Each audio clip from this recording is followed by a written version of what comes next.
باللہ من الشیطان الرجیم بسم اللہ الرحمن الرحیم رب اشرح لی صدری ویسر لی امری واحلل عقدۃ من لسانی یفقہوا قولی۔ پچھلے دنوں میں نے ایک چھوٹا سا کلپ دیکھا تھا اور میرے اسٹوڈنٹ نے مجھ سے شیئر کیا تھا، اور وہ دیکھ کے میں نے فوراً تہیہ کیا کہ میں آپ کے ساتھ یہ ویڈیو شیئر کروں گا۔ اس کلپ میں یہ تھا کہ ایک مرغی تھی اور اس کے ساتھ چھوٹے چھوٹے چوزے تھے، تو وہ جہاں جہاں جا رہی تھی چوزے پیچھے پیچھے جا رہے۔ تو اب وہ یہ کر رہی تھی کہ وہ مٹی کھود کے اندر سے کیڑے کیڑے نکال نکال کے ڈالی جا رہی تھی، وہ کھا رہے تھے۔ تو اچانک ایگل اٹیک کرتی ہے ایک دم سے، اور جب وہ ایگل اٹیک کرتی ہے تو مرغی ایک دم رسپونڈ کرتی ہے، اور پھر ماں کی ممتا کا پتہ ہی ہے آپ کو۔ تو وہ مرغی اتنی اگریسو ہو جاتی ہے کہ وہ ایگل جو ہے بیچاری وہ خود ہاتھ جوڑنے لگ جاتی ہے کہ شاید میں غلط جگہ پہ آ گئی ہوں۔ بیسیکلی وہ چوزوں کو کھانے آتی ہے، لیکن وہ مرغی کا ریئیکشن دیکھ کے وہ بھاگ جاتی ہیں۔ اس میں کچھ چیزیں جو بڑی امپورٹنٹ ہے، آپ دیکھیے چوزے جو ہیں ان کو ان کی ماں نے ڈیفینیٹلی ہدایت دی ہوگی کہ بیٹے جب تک تم لوگ چھوٹے ہو، جب تک تم لوگ انڈیپینڈنٹ نہیں ہو جاتے، تم لوگوں نے میرے ساتھ ساتھ رہنا ہے۔ تو اگر کوئی خطرہ ہوگا میں پروں کے نیچے فوراً لے لوں گی تمہیں، اگر کوئی اٹیک کرے گا تو میں فوراً ڈیفینڈ کر کے تمہیں بچا لوں گی، تمہیں بھوک لگے گی تو میں خود کیڑے نکال کے تمہیں دوں گی، تمہیں کسی قسم کی ٹینشن نہیں ہے، تم نے صرف ایک کام کرنا ہے اور وہ یہ کہ میرے ساتھ ساتھ رہنا ہے۔ اب اس دوران ایسا بھی ہو سکتا ہے، میرے ذہن میں ایک دم آیا کہ فرض کریں کوئی چوزا ہے، اس کو کوئی کیڑا نظر آتا ہے اور وہ اس کیڑے کی لالچ میں ماں کا وہ حکم بھول جاتا ہے کہ میں نے اپنے ماں کے ساتھ ساتھ رہنا ہے، میری ماں نے تو خود کیڑے نکال کے مجھے کھلا دینا ہے، میری ماں کو زیادہ فکر ہے۔ لیکن وہ اس کیڑے کی لالچ میں اچانک اس کے ذہن میں آتا ہے اور وہ ماں سے دور ہو کے اس کیڑے کو پکڑنے کی کوشش کرتا ہے، تو ڈیفینیٹلی یہ فور شور بات ہے کہ ایگل اس پہ حملہ کر کے اس کو اچک لے۔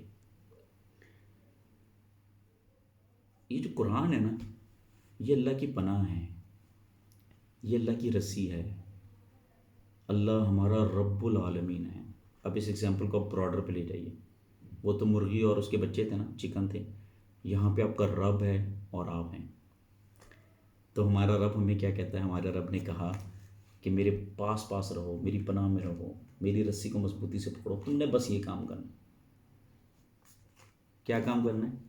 میری رسی کو مضبوطی سے پکڑنا۔ مضبوطی سے پکڑنے کا کیا مطلب ہے؟ کہ اس کتاب کو پڑھیں، اس پہ غور کریں اور اس کے بہترین پہلو پر عمل کریں۔ جو اللہ کے احکامات ہے اس میں آنکھیں بند کر کے فل 100% ٹرسٹ کر کے عمل۔ اللہ تعالیٰ کہتا ہے پردہ کرو، پردہ کریں، نظریں نیچی رکھو، نیچی رکھیں، اللہ کے ساتھ کسی کو شریک نہ کریں، نہ کریں، والدین کے ساتھ حسن سلوک کریں، حسن سلوک کریں، رشتہ داروں کے ساتھ حسن سلوک کریں، حسن سلوک کریں، غریب و یتیموں کا خیال رکھیں، خیال رکھیں، لوگوں سے حسن اخلاق سے بات کرنی ہے، حسن اخلاق سے بات کریں، نماز قائم کریں، زکوٰۃ دیں، یہ سارے کام آپ نے کرنے ہیں۔ اللہ خود آپ کو رزق دے گا، اللہ آپ کو عزتیں بھی دے گا، اللہ آپ کو شہرتیں بھی دے گا، اللہ آپ کی دنیا بھی اچھی کرے گا، پھر آپ کو موت دے گا سلامتی والی، پھر آپ کو پھر سے اٹھائے گا سلامتی کے ساتھ، اپنے عرش کے سائے میں رکھے گا، پھر ہمیشہ کی جنت میں داخل کرے گا جس کے نیچے نہریں بہہ رہی ہوں گی اور بے تحاشا مغفرتیں۔ لیکن جہاں آپ نے اللہ کی پناہ میں نیگلیجنس شو کی اور آپ کو وہ کیڑا نظر آیا جو دنیا کی لذت ہے، جو عارضی ہے، جو دھوکہ ہے، جو فریب ہے، چاہے وہ نفس کی پیروی کرتے ہوئے ہو یا شیطان جو بہت بڑا دھوکے باز ہے، اس سے آپ دھوکے کھا رہے ہیں۔ دو ہی دھوکے ہیں اس دنیا میں، ایک دنیا کا دھوکہ جو کہ آپ کے نفس سے ریلیٹڈ ہے، اور ایک شیطان جو بہت بڑا دھوکے باز ہے۔ تو اگر آپ اس کی طرف لپکے تو شیطان آپ پہ حملہ کرے گا، اور جب شیطان آپ پر حملہ کرے گا تو نقصان آپ کا ہی ہے۔ تو اچھا، کچھ لوگ کہتے ہیں کہ ہمیں اللہ نظر کیوں نہیں آ جاتا؟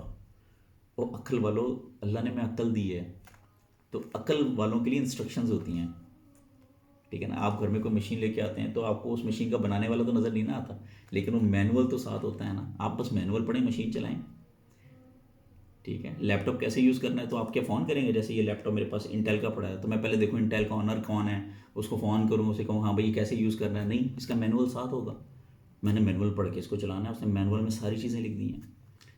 تو اللہ نے ہمیں عقل دی ہے نا، تو عقل کا تعلق کتاب سے ہے. کتاب سے نالج لیجئے اور اللہ کے رستے پر عمل کیجئے. اللہ تعالیٰ ہمیں اپنی پناہ میں رکھے. جزاک اللہ. Thank you so much.